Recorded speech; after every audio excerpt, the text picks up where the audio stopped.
Hey, welcome to Carplounge Tackle TV. Today we're doing an unboxing video. Now, I don't particularly like unboxing videos. I find them rather boring, and this may be just that. So bear with me, because I think it's important that people understand when they order their RT7 what is coming with it in the box. Now, every box that is opened will be different to this one because I've ordered different bits from the website. Let's just get straight into it. This is the charging unit for the batteries, so I'm going to put that to the side. I have two 15 milliamp batteries.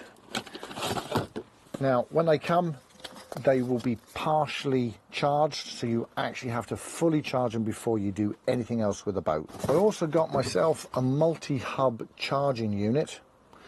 This allows me charge all four batteries at one time if I've got four batteries, or if I'm using two batteries. There's four charging ports that allows you to multi-charge. Each battery is charged individually, then it moves on to the next battery. This item I think is just really important. Basically what this is a USB-C charging cable to a 45 watt plug. I've seen people ordering themselves 65 watt chargers.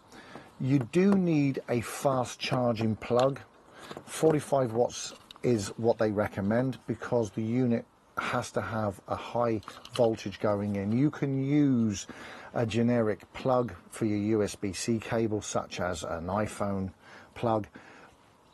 It will do the job, but it will take a lot longer. These are going to fast charge, which is what's recommended for the AIO controller. And what I will say is 45 watts is the maximum that the AIO controller can take in as a voltage.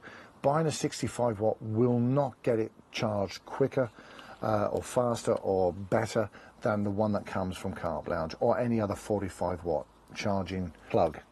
So you definitely need that because it's going to help you charge it when you're at home, getting it fully charged much quicker. One of the things I would recommend you do is to get yourself, when you're buying your AIO controller unit, I would get the black polystyrene box. A little bit more than a standard polystyrene box. It's actually a little safety box that is lockable, and inside you will find your AIO controller, and you will also find your charging cable for it, and then it will come as standard with these two aerials. The boat comes with two different aerials. One is the shark fin, which, to be honest with you, I use for 99% of the time.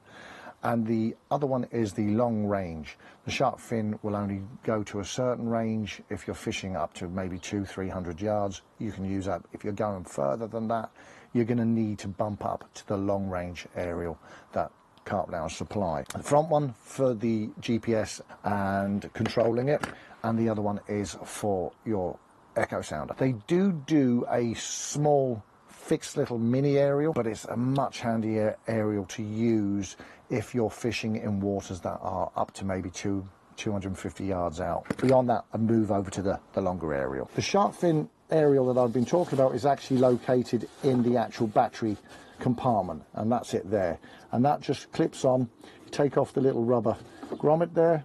The shark fin is very easy to put on. You just locate the hole, push down, and then make sure it's nice and tight. That won't come off. To be honest with you, I leave that on the boat all the time. It's the only one I use on the back of the boat. Also in the box comes some grease, and that is there for the battery cover door. And there is a new molding that's been put into that, and it's made of like a silicone, so it's nice and waterproof, and it's meant to be pushed in real snug on the boat.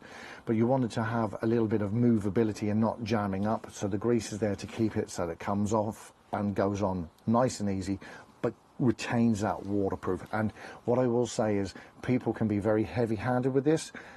That's not the way you do it. You need to be sort of little smearing, run it around the edge of the lip of the battery door cover, and I'll get into that on another video. But very simple to use, but it just makes getting it on and off super easy and keeping it nice and sort of watertight. So that's what you're going to get in your package, depending on which boat you go for. But if it's the, you know, sort of the high-end boat with the AIO controller and GPS all in one system, then that's pretty much what you're going to be getting. So we're going to be doing a series of videos for Carplounge Tackle, and basically they're going to cover from how you set up your boat from the minute you get it you know, updating your AIO and all the other videos that go on, all the basic stuff, right through to the more technical stuff of mapping and how to move files around and how to create rasters and all of the stuff that a lot of people have an interest in but find difficulty with.